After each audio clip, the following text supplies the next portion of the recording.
নমস্কার, অ্যাস্ট্রোইস্টমে সবাইকে স্বাগতম। প্রিয় দর্শক, আজ আমরা জানবো মিথুন রাশির জাতক জাতিকাদের জন্য 13 থেকে 19 এপ্রিল পর্যন্ত প্রেম ও বিবাহিত জীবন কেমন যেতে চলেছে। এই সপ্তাহে আপনার জীবনে কিছু মানসিক চাপ, সম্পর্কে টানাপোড়েন এবং গুরুত্বপূর্ণ সিদ্ধান্তের মুহূর্ত আসতে পারে। তবে সঠিকভাবে পরিস্থিতি সামলাতে পারলে আপনি সম্পর্ককে আরো মজবুত করে তুলতে পারবেন। তাই পুরো ভিডিওটি মনোযোগ দিয়ে দেখুন, কারণ এখানে থাকছে প্রেম, বিবাহ ও করণীয় সম্পর্কের গভীর বিশ্লেষণ। প্রথমত প্রেমের সামগ্রিক ধারা পর্যালোচনা করব। তো এই সপ্তাহে মিথুন রাশির জাতক জাতিকাদের প্রেম জীবনের সবচেয়ে গুরুত্বপূর্ণ বিষয় হবে মানসিক স্থিরতা বজায় রাখা। গ্রহগত অবস্থান অনুযায়ী আপনার মনে কিছু অস্থিরতা বা উদ্বেগ তৈরি হতে পারে, যা সরাসরি আপনার সম্পর্কের উপর প্রভাব ফেলতে পারে। অনেক সময় আমরা নিজের ভেতরের অশান্তিকে নিয়ন্ত্রণ করতে না পেরে তা প্রিয় মানুষের উপরে প্রকাশ করি, ফলে সম্পর্কের মধ্যে অপ্রয়োজনীয় চাপ সৃষ্টি হয়। তাই এই সময় নিজের মনের উপর নিয়ন্ত্রণ রাখা অত্যন্ত জরুরি। আপনি যদি কোনো কারণে মানসিকভাবে অস্বস্তি বোধ করেন, তাহলে সেটি সরাসরি সম্পর্কের মধ্যে না এনে আগে নিজেকে সময় দিন। কারণ এই সপ্তাহে আবেগের বশে নেওয়া সিদ্ধান্ত বা বলা কথা পরে সমস্যার কারণ হতে পারে। বিশেষ করে কোনো বড় প্রতিশ্রুতি দেওয়ার আগে কয়েকবার ভাবা উচিত, কারণ আপনি যদি তা পূরণ করতে না পারেন, তাহলে তার সম্পর্কের বিশ্বাসকে দুর্বল করে দিতে পারে। এই সময় ধীর ও সংযত আচরণই আপনার সবচেয়ে বড় শক্তি হবে।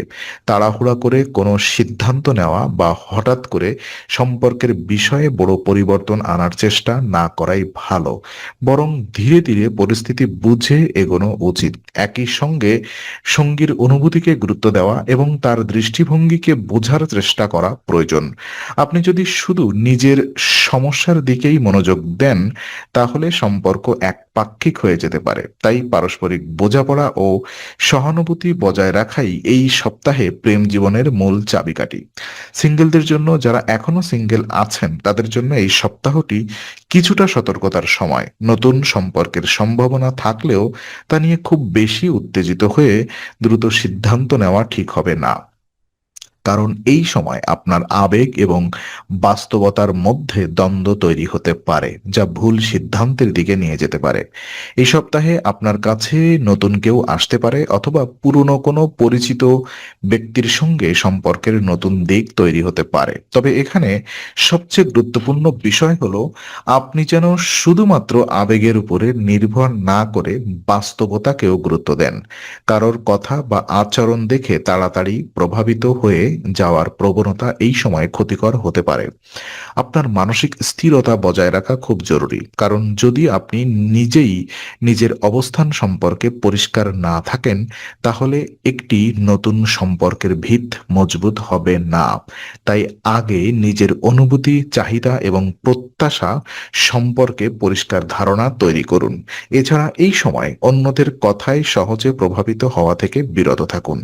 অনেক সময় বন্ধু বা পরিচিতরা তাদের মতামত দিয়ে আমাদের সিদ্ধান্তকে প্রভাবিত করে, যা সব সময় সঠিক নাও হতে পারে। তাই নিজের বিবেচনা এবং অভিজ্ঞতার উপরে ভরসা করা উচিত। এই সপ্তাহটি নতুন সম্পর্ক শুরু করার জন্য সম্পূর্ণ খারাপ নয়, তবে ধৈর্য ও সতর্কতা বজায় রেখে এগোলে ভবিষ্যতে একটি ভালো এবং স্থায়ী সম্পর্ক গড়ে তোলা সম্ভব হবে। প্রেমে থাকা জাতক জাতিকাদের ক্ষেত্রে দেখা যায়, যারা ইতিমধ্যেই প্রেমের সম্পর্কে রয়েছেন, তাদের জন্য এই সপ্তাহটি কিছুটা পরীক্ষার সময় হতে পারে। বিশেষ করে ব্যক্তিগত জীবনের কিছু টেনশন বা মানসিক চাপ আপনার সম্পর্কের উপরে প্রভাব ফেলতে পারে। তাই এই সময় সবচেয়ে গুরুত্বপূর্ণ বিষয় হলো সঙ্গীর সঙ্গে খোলামেলা এবং শান্তভাবে কথা বলা। অনেক সময় আমরা নিজের সমস্যার কারণে সঙ্গীর সঙ্গে অপ্রয়োজনীয় ঝগড়া বা দূরত্ব তৈরি করি।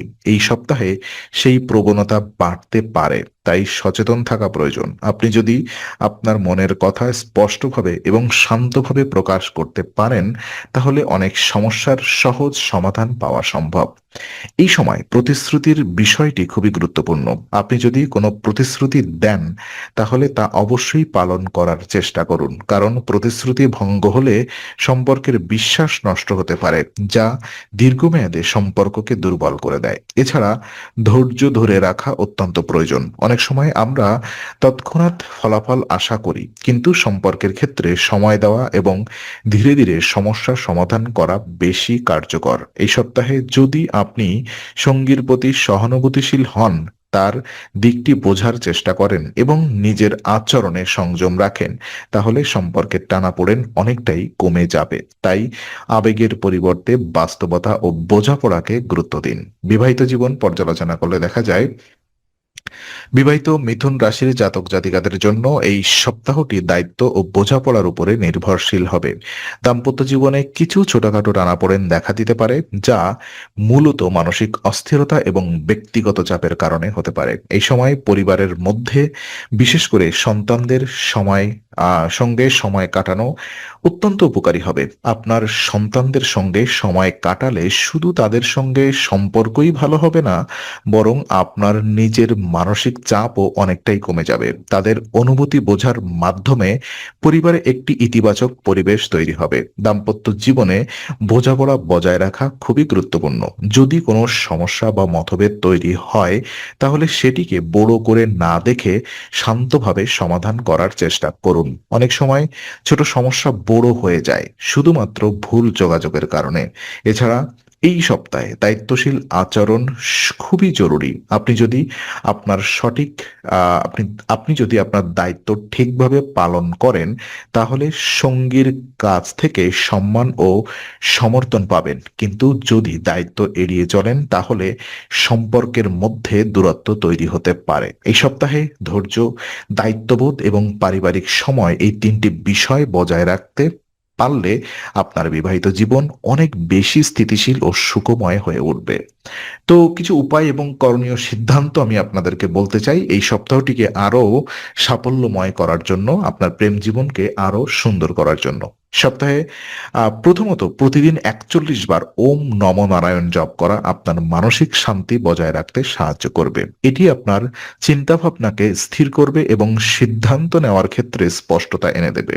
দ্বিতীয়ত, যে কোনো প্রতিশ্রুতি দেওয়ার আগে ভালোভাবে ভাবুন। আপনি যদি নিশ্চিত না হন যে তা পালন করতে পারবেন, তাহলে প্রতিশ্রুতি না দেওয়াই ভালো। এতে সম্পর্কের মধ্যে বিশ্বাস বজায় থাকবে। তৃতীয়ত, মানসিক শান্তি বজায় রাখার জন্য নিজের জন্য কিছু সময় বের করুন। ধ্যান, প্রার্থনা বা নিরিবিলি সময় কাটানো আপনার মানসিক চাপ কমাতে সাহায্য করবে। পরিবার এবং সঙ্গীর সঙ্গে সময় কাটান, তাদের সঙ্গে খোলামেলা কথা বলুন এবং সম্পর্ককে গুরুত্ব দিন। এই ছোট্ট ছোট পদক্ষেপই আপনার সম্পর্ককে আরো শক্তিশালী এবং সুখময় করে তুলবে। তো আজকের আলোচনা আমরা এখানেই শেষ করছি। ভালো লেগে থাকলে লাইক, কমেন্ট ও শেয়ার করুন। আরো এমন ভিডিও পেতে অবশ্যই চ্যানেলটি সাবস্ক্রাইব করুন। আবার দেখা হবে, ততক্ষণ ভালো থাকুন, শান্তিতে থাকুন। নমস্কার।